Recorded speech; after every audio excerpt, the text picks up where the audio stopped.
Dernier jour, le titre c'est Nouvelle créature, nouvelle vie, nouvel avenir. Vous vous rappelez quand je vous disais que nous n'avions pas besoin d'un quelconque rafistolage, mais que nous avions besoin d'une reconstitution spirituelle.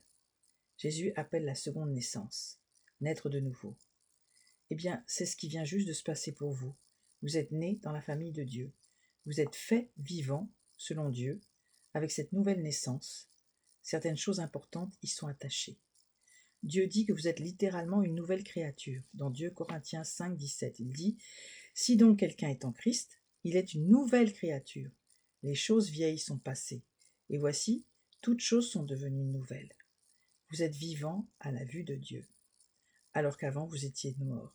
Cela veut dire que vous avez la capacité, par la grâce de Dieu dans votre cœur, d'expérimenter une relation personnelle avec Dieu, quotidiennement. Ceci est une relation étroite qu'il a voulu toujours. Il a toujours voulu. Et cela va entraîner tout un tas de changements intérieurs, pour le meilleur bien sûr, dans votre vie. Vous avez maintenant la capacité de réellement changer pour le mieux avec la puissance de Dieu. Dieu va vous faire grandir et changer de l'intérieur, si vous le laissez faire. Dieu nous enseigne dans 1 Pierre 2,2 « Désirez avec ardeur, comme des enfants nouvellement nés, le lait spirituel et pur de la parole, afin que vous croissiez par son moyen. Selon la famille de Dieu, vous êtes un enfant nouveau-né. Vous avez un nouveau commencement aux yeux de Dieu. Il y a une croissance à expérimenter dans cette nouvelle vie. Vous êtes né de nouveau selon la Bible, selon la manière de Dieu juste, comme 1 Pierre 1 23 dit.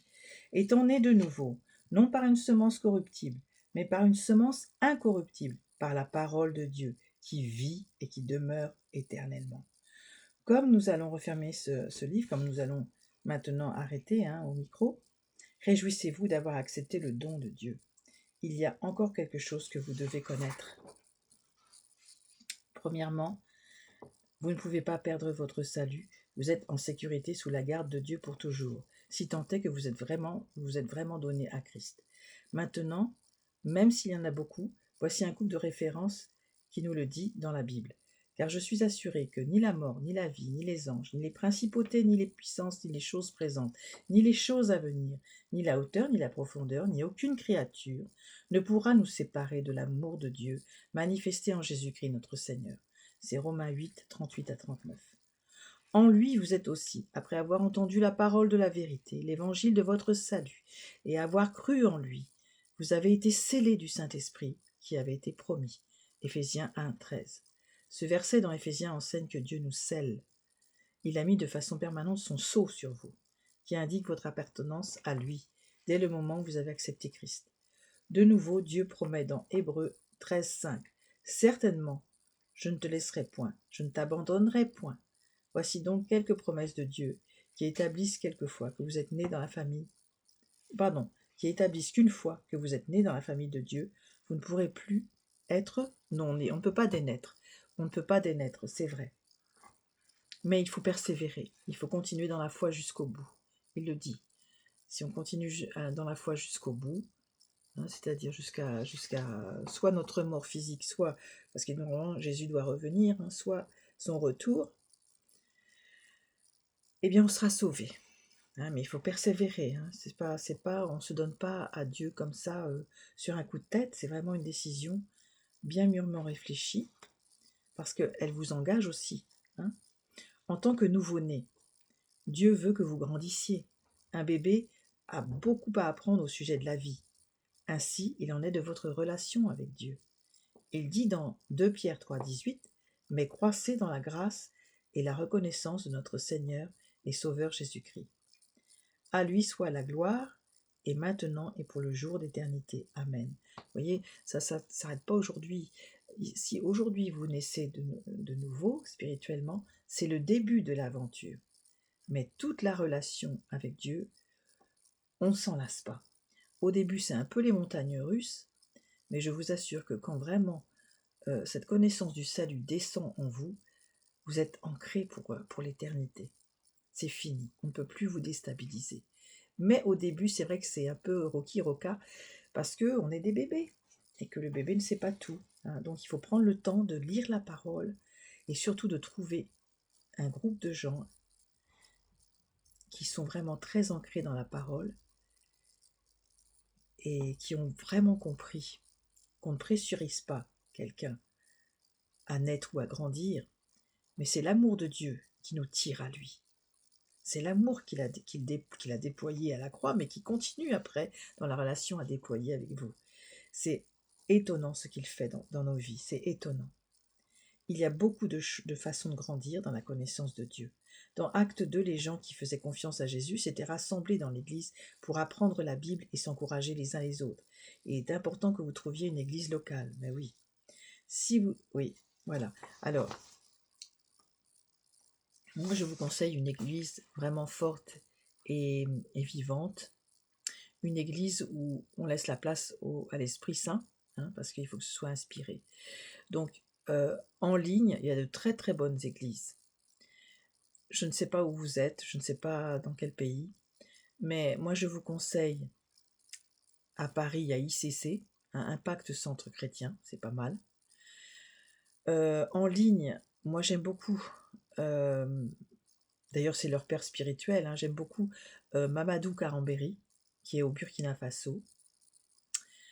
C'est plus qu'un pasteur, c'est un apôtre. Mais il y a aussi celui que je préfère, mais ça c'est ma préférence, c'est Mohamed Sanogo, c'est un ancien musulman. Il est à la Côte d'Ivoire. Et c'est une personne que je valorise beaucoup parce que je vois Christ en lui, vraiment. Il a toujours cet amour en lui, il a ce respect, il est toujours encourageant. Il sait où on en est, il voit comment on tombe, comment on se relève, mais surtout il donne les clés pour être ancré en Christ. Et il est le fils spirituel de Mamadou Karambéry.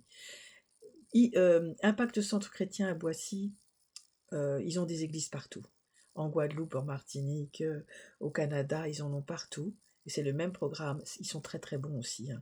Très très bons aussi. Et le pasteur principal, c'est Yvan Castanou.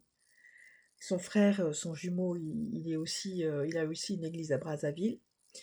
Il y a aussi un autre enfin, c'est ICC, Impact Centre Chrétien. Si vous googlez ça, vous verrez. Toutes ces églises sont vivantes. Et je suis certaine qu'il doit y en avoir dans votre location. Bon, sinon, je ne sais pas. Je suis un petit peu un dinosaure avec cet ordinateur. C'est mon fils, en fait, qui m'aide à faire ça. On va voir si vous pouvez me répondre à ce moment-là. Moi, je pourrais peut-être vous guider.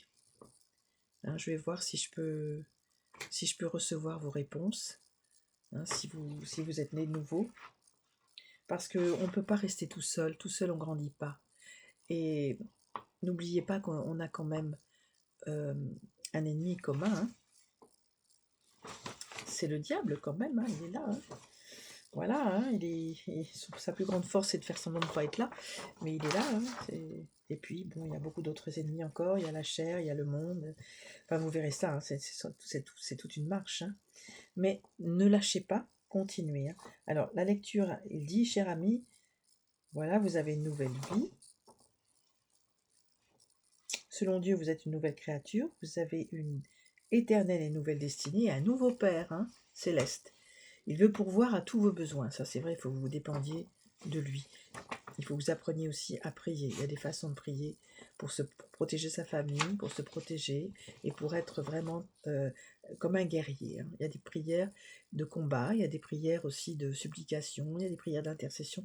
Il y a un tas de choses à apprendre.